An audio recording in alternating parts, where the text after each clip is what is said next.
No power, no running water, and of course no job. Most of Hungary's Roma minority lives in precarious conditions on the margins of society. Hoping to combat social discrimination, the government is focusing on education. But in a large number of schools, Roma pupils are still separated from non-Roma children. In the village of Csobanko, the one school has 83 pupils aged between 6 and 14 years old, and they are all Roma. In this school, there are only Roma children. Because when it became possible for parents to choose their children's schools, Hungarian families sent them to the next village.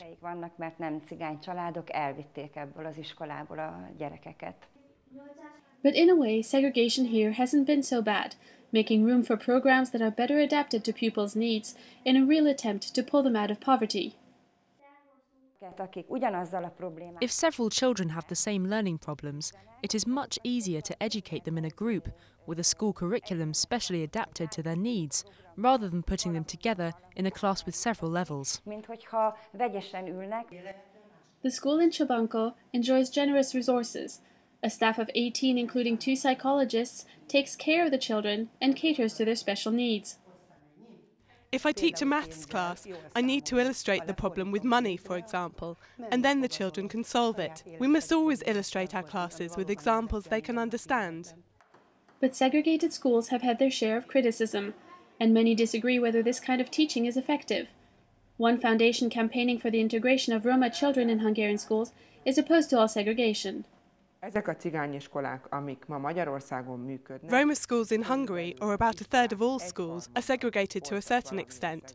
That's huge. They are poorly run, and the level of education is very low, so those who come out of these schools never reach high school level.